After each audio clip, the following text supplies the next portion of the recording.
So we're now going to be going into how to create forms, which call me a geek, but I think they're really cool.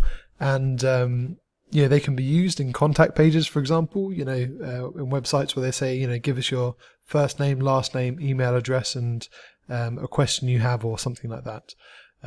So they're really useful for that, but they're also incredibly valuable, especially if you want to start creating machine learning websites where you need people to input data in order to give them some kind of output. So let's get started. I'm going to give you a very basic example of what a form is, just to make sure that you understand. So, let's create ourselves a form. So all this stuff that appears on the autocomplete, I want you to see it, but I don't want you to actually worry about the contents of it at all. Just by seeing it will familiarize you with it later, but for now, do not worry about it at all.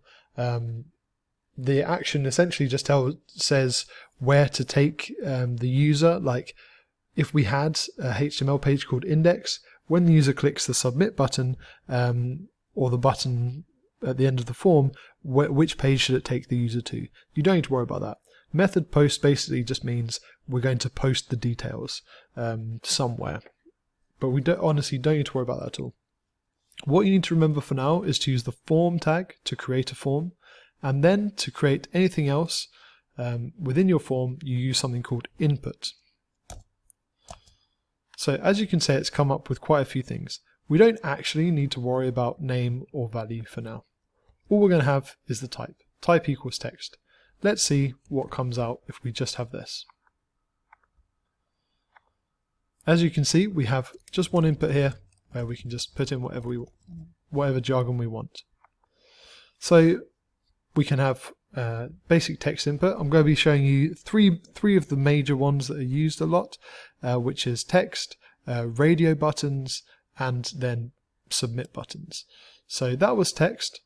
I'm going to make it look a bit nicer though, just in the page in general. So let's call this the contact form. Yep. And then below that, I'm just going to add a paragraph saying, please enter your details below and we will get back to you. Okay, so now if we just look at, before we do the radio, if we just look at this so far, it looks okay, but how is the user supposed to know what to put in there? Let's put another paragraph just below. First of all, let's add a bit more space. So I'm going to put a line break, which I described in the previous lecture. I'm going to put paragraph first name with a colon. And then when you take a look at this, you can see, okay, that looks quite nice. So what we want to have after this, input text, let's have last name,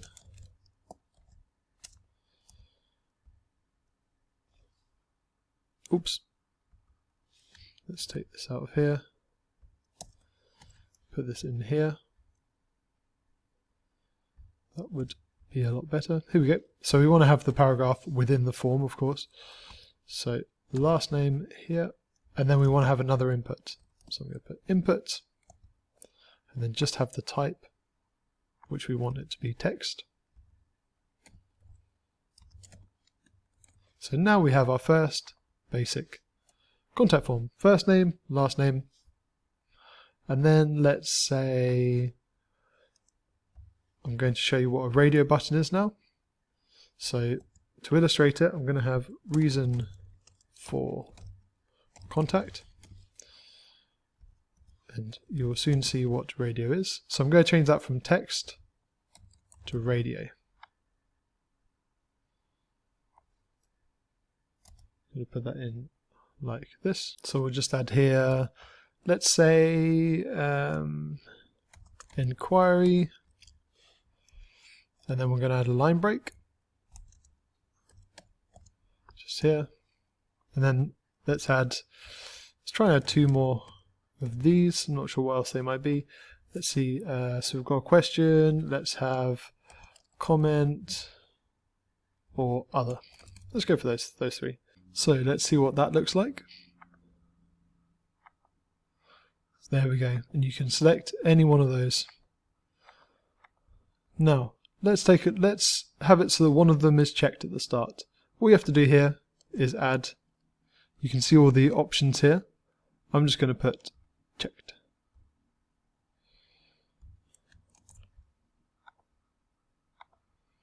Here we go. There we go. This one starts off checked.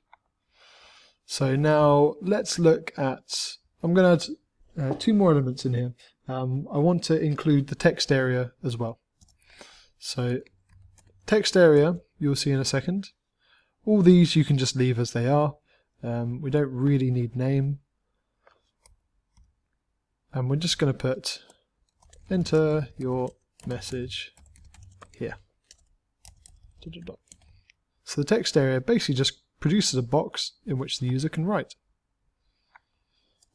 So you then remove this. I am inquiring. Ta-da! Now obviously there are lots of things that we can do here. We could change the size. As you can see, you can drag this around as much as you like. We could change the font that's appearing here. But we're going to be looking at all of that in more detail when we come to styling. So finally, let's just have one more thing, and that is our button. So we just use input here, and then instead of type equals text, we're going to have type equals submit. And that's going to be what our button is. Value is what's going to appear on the button to click. So I'm just going to put click me and save that. Let's have a look at that. They click me. I'd like that to be on another line. So let's use the old break, line break, which we've talked about in the previous lecture. So now that should be looking good. Fantastic. So here we have a basic contact form. Now just to review what we've gone over, essentially we want to include all of this in our form tag here. What's important, the important elements we've added is the input tag with type text. So if you have input type text, you have one of these where you can just type away. Then we had the radio buttons, which is input and the type is radio. Then we had text area, which is where you can add your own text. And then we had input type equals submit. So those 4 elements to play with. So what I recommend you do is basically have a play yourself and create your own contact forms and have a bit of fun with it.